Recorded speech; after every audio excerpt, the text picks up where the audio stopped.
адамдар жұмысқа асығады мысалы қазанда. Сен таксимен бар деп бүйтіп айтсаң. Үшінші мегаполистегі қоғамдық көлік мәселесінің жыры бітпейтін новелла секілді.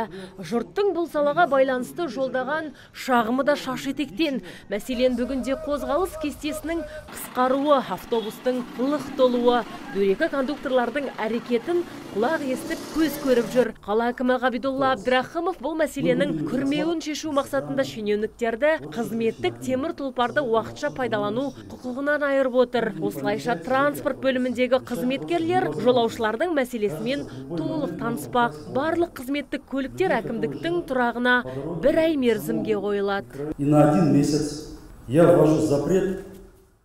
Мен бір ай мерзімге қызметтік көлікті пайдалануға тыйым саламын. Бұл маған әкім орынбасарларына, бөлім басшылары мен аудан әкімдеріне, олардың орынбасарларына, сондай-ақ коммуналды мекемелер мен ұйымдардың жетекшілеріне қатысты. Сонымен қатар әкімдік жетекшілері бір апта көлемінде жұмысқа қоғамдық көлікпен қатынауды тапсырамын. Қалған 3 аптада сіздер жеке көлікпен немесе велосипедпен, болмаса әрі қарай қоғамдық көлікті пайдалана аласыздар. Егер автобуста жүрген кезде қоғамдық көліктің жұмысындағы тәртіп бұзу фактілерін анықтауды сұраймын.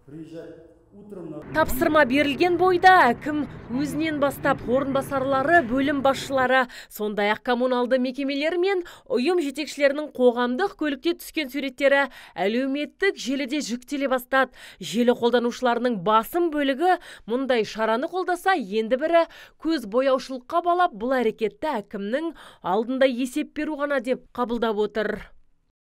Сол жерде тұрып суретке түскен соң қайтып кеткен шығар. Жақсы халықтың жағдайына түсіп көру әрбір басшы біле бермейді. Әрине жақсы, алайда бұл айдың соңына дейін жалғасса екен, 2-3 күн ғана емес. Ұзаққа барса кәнекей, енді көз бояушылық басталады. Салонның тазалығы, сондай-ақ мейірімді кондукторлар. Ал қалалық полиция басшыларына бөлек тапсырма берілді. Енді қалалық ішкі істер басқармасы автобус жүргізушілерінің жол жүру мен жолаушылар тасымалдау ережесін сақтауын жіті қамтамасыз етуі тиіс.